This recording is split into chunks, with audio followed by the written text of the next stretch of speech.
Puji Tuhan, Shalom, selamat kita berjumpa lagi di dalam kasih daripada Tuhan Yesus Kristus. Kita semua berada dalam keadaan tubuh yang sehat, kita masih bernafas, itu semua adalah anugerah Tuhan. Marilah kita akan mengikuti lagi renungan kami pada saat ini yang terambil dalam Amsal Sulaiman pasal yang ke-16 ayat yang ke-28. Orang yang curang menimbulkan pertengkaran, dan seorang pemfitnah menceraikan sahabat yang karib. Saudara-saudara yang kami kasih di dalam Tuhan Yesus Kristus, firman Tuhan ini dapat memberikan nasihat bagi kita semua sebagai orang yang percaya kepada Tuhan. Ya. Di dalam kita berbisnis, atau di dalam juga mungkin kita bergereja, dalam segala hal, di dalam rumah tangga kita, pasti saudaraku yang kami kasih dalam Tuhan, kita akan mengalami satu masalah-masalah, mungkin problem, ya, ada persoalan-persoalan yang harus kita hadapi. Tapi marilah di dalam kehidupan kita sebagai anak Tuhan, kita harus menjadi anak Tuhan yang bijaksana, ya. Karena di dalam pengiringan kita kepada Tuhan, kita akan bertemu dengan orang-orang yang berlaku curang di dalam kehidupan kita. Mungkin engkau akan mengalami sendiri di dalam bisnis, ya. Ada para pelanggannya mungkin berlaku curang, ya, dalam bisnisnya. Dan firman Tuhan katakan orang yang curang menimbulkan pertengkaran. Sebab kalau sudah berlaku curang, pasti akan timbul kebencian. Dan kalau sudah ada kebencian, itu akan menimbulkan pertengkaran. Nah, bagaimana dengan kehidupan kita sebagai anak Tuhan? Kalau kita sudah menjadi anak Tuhan yang dewasa di dalam Tuhan, ketika kita bertemu seperti hal ini, bagaimanakah reaksi kita? Ya, saudara yang kami kasih dalam Tuhan, sebab di dalam ayat yang ke-14 Amsal Sulaiman 17 dikatakan, memulai pertengkaran adalah seperti membuka jalan air. Ya, jadi undurlah sebelum perbantahan mulai. Ketika di antara hubungan kita berbisnis, nah firman Tuhan katakan memulai pertengkaran. Artinya ketika saudara mau tidak menyelesaikan dengan baik, dengan bijaksana, sehingga di dalam hubungan itu ada pertengkaran. Ya, firman Tuhan katakan memulai pertengkaran adalah seperti membuka jalan air. Kalau saudara tidak sabar, ya, saudara memulai pertengkaran, maka firman Tuhan katakan seperti membuka jalan air. Jadi saudara, kalau kita menjadi anak Tuhan yang bijaksana, mari kalau engkau mau menyelesaikan dengan baik persoalanmu, undurkanlah sebelum perbantahan mulai. Saudara mengundurkan diri, ya, dari perbantahan itu. Sebab kalau kita tidak mengundurkan diri, akan terjadi persoalan yang besar, ya.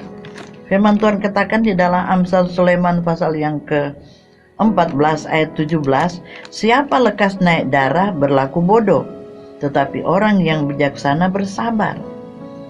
Jadi kalau kita lekas naik darah, emosi, tidak ada penguasaan diri dalam menangani persoalan, kita berlaku bodoh, kata firman Tuhan.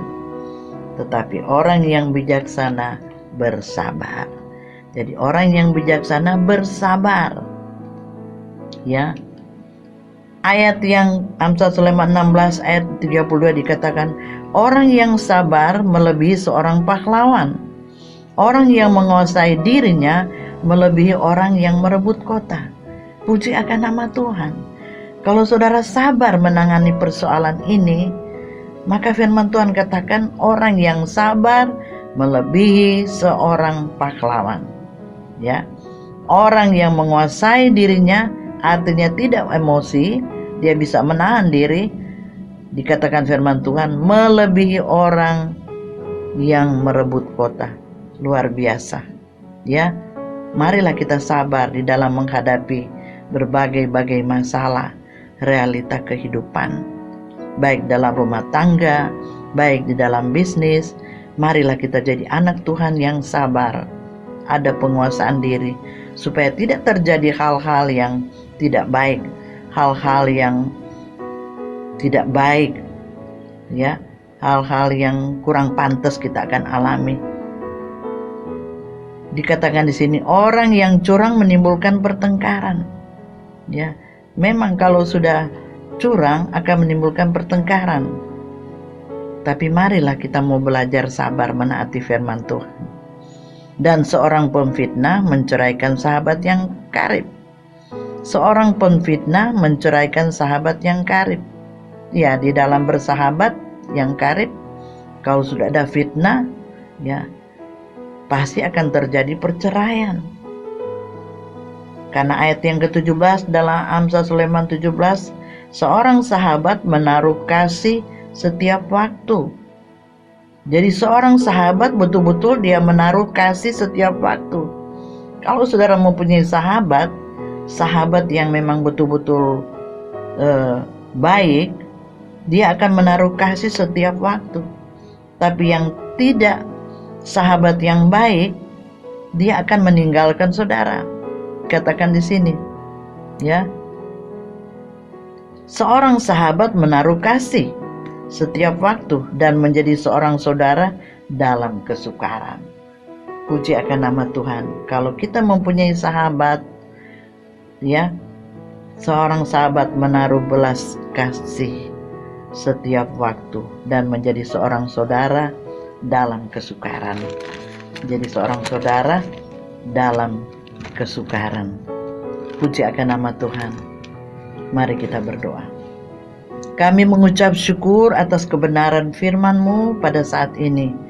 Karena firman-Mu dapat memberikan satu nasihat bagi kami. Kalau kami bertemu dengan orang-orang atau teman yang berlaku curang, firman-Mu menasihatkan kami supaya kami belajar bersabar. Tolonglah kami supaya kami ada penguasaan diri, Tuhan. Tolonglah kami supaya kami menjadi anak-anak Tuhan yang bijaksana. Ada penguasaan diri, sehingga di dalam kehidupan kami mengalami kemenangan, dan kami mau tetap berlaku adil. Kami percaya Tuhan banyak cara untuk menolong dan memberkati kehidupan kami kalau kami belajar jujur. Kami percaya firman-Mu berkata, Tuhan menyediakan pertolongan kepada orang yang jujur. Tolonglah kami seberapa banyak kami yang sudah mendengarkan firman-Mu ini. Kami percaya kami sudah diberkati oleh Tuhan. Dalam nama Yesus, haleluya, amin.